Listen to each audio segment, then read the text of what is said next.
Hello, Seekers. Wildly from Wildly Tarot here, and this is your Moonday message for the week beginning March 15th, 2021.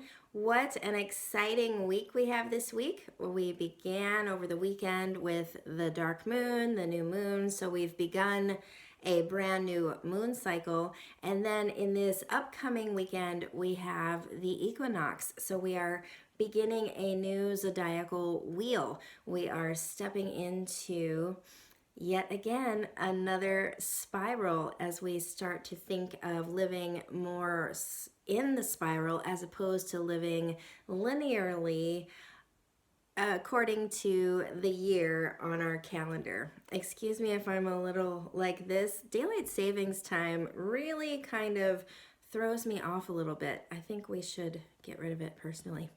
Anyway, stepping into what is the energy that's available for us this week as a collective. And the card that stepped forward that wants to support us this week, the energy that we are all experiencing and partnering with, we have the Hanged One. Now, the Hanged One is the card that precedes death in the major arcana. This is the place where we are in transition. It is the place where everything has to integrate, where we release what needs to be released, where we hold on to what is meant to move forward with us as we are transitioning through a death process into something new, stepping onto the new spiral, as it were. This is an amazingly appropriate archetype for us to have in this week as we step into the equinox, as we step into the transition officially from winter into spring. And even though we honor it on this particular day, of course, we've all been feeling it in our bones, in our blood.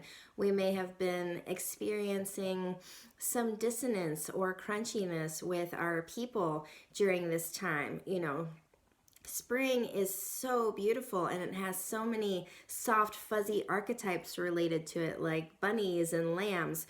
But let's be honest, spring can be a really challenging time for the body. We have been in this latent period, this rest period, in the contraction of winter. And we are slowly moving out of it into the quick, fast-pacedness of spring. And it encompasses like all of the back and forth and jitteriness of that experience. We go from these beautiful 50 to 60 degree afternoons to freezing temperatures overnight that can kill our seedlings, and unexpected frosts, and we think it's going to be cold and we dress inappropriately and then it warms up. It's all over the place. It's unpredictable.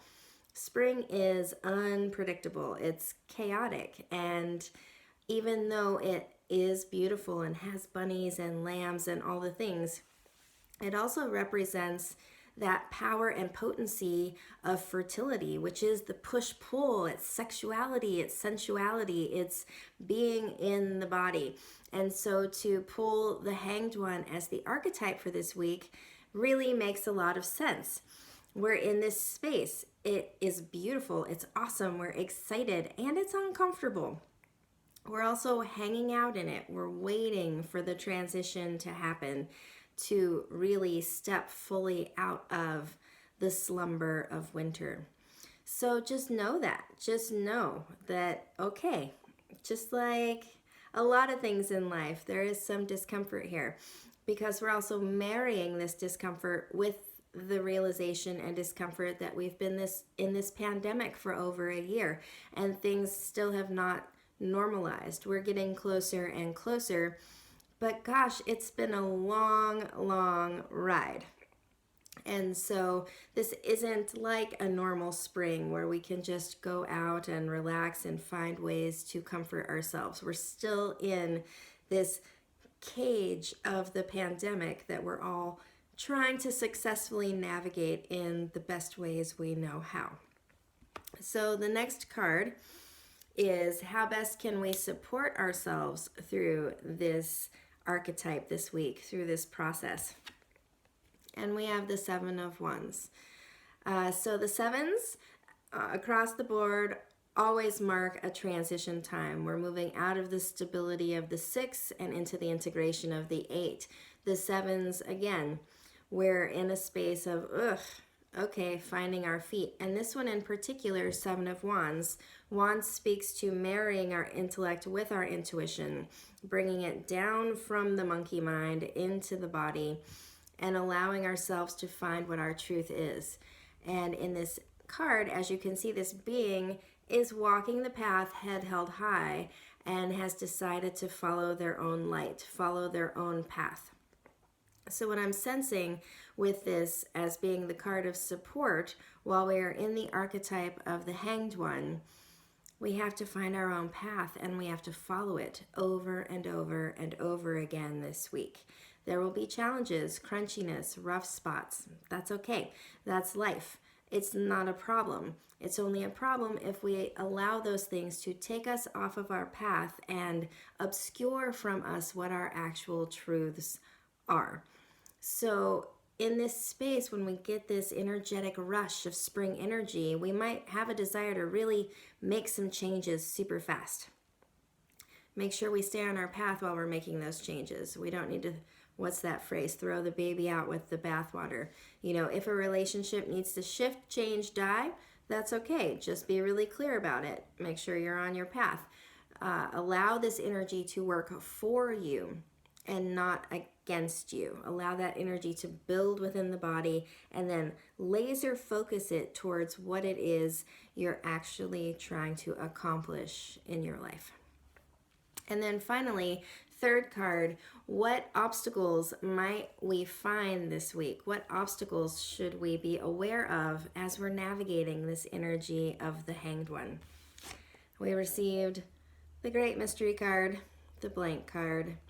This is the obstacle. This has been the obstacle for the last year, the obstacle of not knowing. This is such a funny thing to me because we never know, right? Like we never know what's going to happen minute to minute or day to day. We make plans, but then life happens and we're often thwarted in those plans. We think we have an idea of how things are moving and then things shift. We have to pivot. That is life. That is what it means to be in an animal body.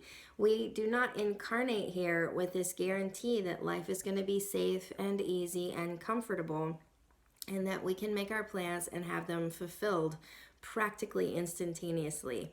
That is a story from our culture, and it's not actually the framework that this world works within.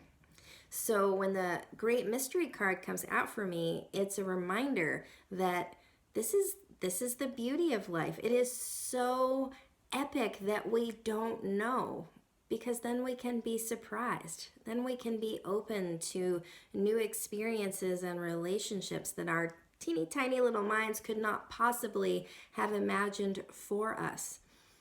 So in this obstacle of the Great Mystery, it is an invitation this week to catch yourself. Do you fall into anxiety or stress if you don't know what an outcome is going to be? Do you spend a lot of time in your life trying to manipulate everything in your life so that you have a sensation of control when there isn't actually one? And there's no shame. No shame, no judgment. We've all been taught to do this. It's part of our culture of perfectionism and capitalism and productivity. And it's not true. It's part of it. You know, we can be productive, but, you know, sometimes we're going to get sick.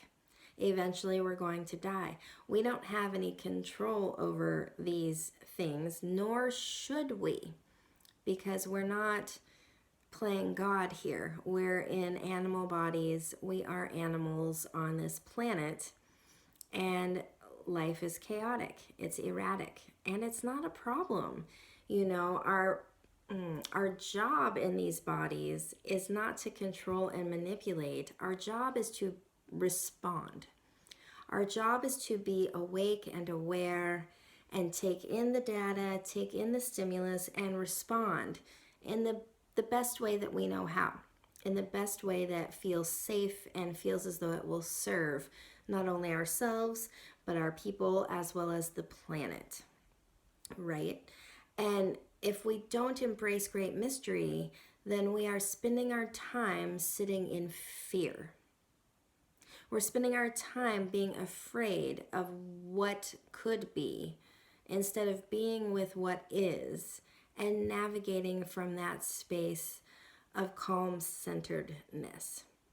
So if you catch yourself this week beginning to spin out of control in the mind and questioning what the future will hold, remember the Great Mystery card, take a deep cleansing breath, and tell yourself, I have no control. I don't know what's coming in the future, and that's okay. That's the way it's meant to be.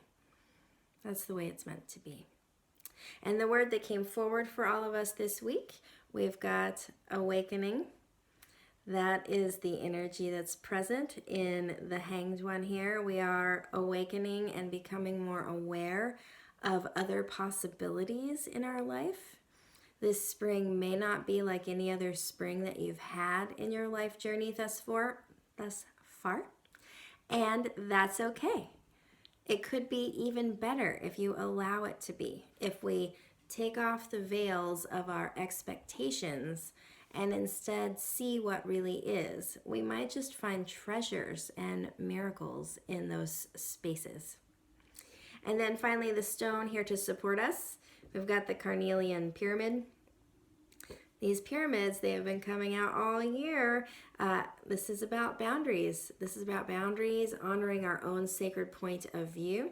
Carnelian is one of the master cleansers. So I'm sensing in this stone as we step onto our path of the Seven of Wands, as we navigate this transition of spring, as we're sitting in this archetype, remember to hold what's true for you. Create clear boundaries. Don't let anyone talk you out of your experience. You know exactly what your life is and what it's about. Your truth is in here. I trust this for you as I trust it for myself. Don't allow anyone to talk you out of your own experience. Give yourself the gift of being present with who you are, what you've been given, and what you'd like to experience in this life. And this new cycle, this new moon cycle, this equinox, this is the perfect time to give yourself the space to feel into those questions. What do I want to experience in this life? How do I want my life to feel? And see what comes up for you. That feels like the message for this week. I hope that it serves you well and that you have everything that you need. I'm really excited. I'm in the process of collecting some interviews for my podcast, so stay tuned for that. We will be diving in with some people who influence and inspire me and how their work relates to the major arcana archetypes of the tarot. So that will be really, really fun. Look to see those start to come out in the next month or so.